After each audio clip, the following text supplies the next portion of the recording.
দেখুন, আগে আমরা বলেছি, দিদিও জানে সব কথাগুলো। দিদি অনেক জায়গায় দিদি কিরম সে সুরাহ করেছে, এটা আমি অস্বীকার করব না, কিন্তু বেশিরভাগ উনি কিন্তু যারা শ্রেষ্ঠ নেতৃত্ব দিচ্ছে, যারা সেকেন্ড রিং অফ লিডারশিপ ছিল, যারা ফার্স্ট রিং অফ লিডারশিপ, তাদের বলতো তুমি দেখো, তারা কিন্তু উল্টো করতো, সব সময় উল্টো করতো। দিদি তারপরে বলবার পরেও কিছু সুরাহ হতো না। এইটাই ছিল পার্টির ওই যারা ঘিরে রেখেছিল একটা কোটরি, তারাই কিন্তু এই সব জিনিসের জন্য দায়ী। আমি বলবো এইখানে আমাদের আজকেও দিদিকে আমরা সম্মান করি, শ্রদ্ধা করি, দিদি আমাদের মাথার উপরে আছে। আমি সেদিন মিটিংয়ে গিয়েছিলাম, সেইখানে প্রশ্ন যখন চারটে করেছি কি আমাদের পার্টির স্ট্যান্ড কী হবে, কোনো উত্তর নেই। তো উত্তর না পেতে গেলে আমরা কি করব? আমি বলেছি রেড রোডে নেমাজটা বন্ধ হয়ে যাবে, করতে দেবে না। পুলিশ বলছে এখন পারমিশন দেবে না। বলছে আমাকে বলা হয়েছে জোরপূর্বকভাবে ওইখানে নেমাজ করে এলো। এটা হয় নাকি? আজকে ওইখানে জোরপূর্বক করতে গেলে গুলি চলবে, মানুষ মরবে, কে মরবে? কেন আমি নেমাজের জন্যে আধ ঘন্টার জন্য আমি কেন এই ঝামেলার মধ্যে যাব?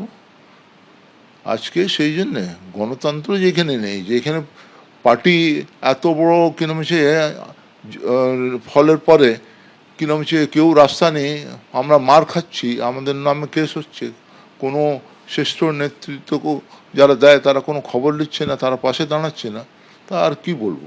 মানে আপনি বলতে চাইছেন যে এখনো আপনাদের বলা হয়েছিল যে রেড রোডে গিয়ে নামাজ পড়ো, জোর করে নামাজ পড়ো? আমাদের বলা হয়েছিল, আমি বলেছি আর্মি পারমিশন দিয়েছে রেড রোডে, কি পুলিশ দিচ্ছে না। তো নেতৃত্ব বলতে পারতো কে ঠিক আছে আমি পুলিশের সঙ্গে কথা বলছি না, হ্যাঁ কোর্ট যাও, কোর্টে তোমাদের আমরা দেখছি, সোরাও করছি। তারপরে বলছি না ওইখানে কেন করতে দেবে, তোমরা ওইখানে বসে যাও, নেমাজ পড়ে এলো। আমি ওইটা সম্ভব নেই, মাইককে লাগাতে দেবে, পুলিশ লাগাতে দেবে, স্ট্রেচ করতে দেবে না। তো সেই জন্য আমরা কিরকম যে সরকার যখন আমাদের অল্টারনেটিভ সাইড দিয়েছে, মানে বলেছে, তো আমরা অল্টারনেটিভ সাইডে আমরা এগ্রি করেছি, নেমাজটা হয়েছে। আমরা তো নেমাজ পড়বো, রাস্তার উপরে হোক, ময়দানে হোক, আমাদের ভালো। তো ব্রিগেডে আমাদের নেমাজ হতে গেলে কারো অসুবিধা হবে না, রাস্তা বন্ধ হবে না, কারো অসুবিধা হবে না। আমি ধন্যবাদ জানাই তার জন্য পুলিশকে, আর্মিকে, কি আমাদের নেমাজটা করতে দিলেন, সরকারকেও। এর আগে মিটিংয়ে জোরপূর্বক তাকে রেড রোডে নামাজ পড়তে বলা হয়েছিল, যদিও পুলিশ আগেই জানিয়েছিল রেড রোডে নামাজ পড়তে দেবে না।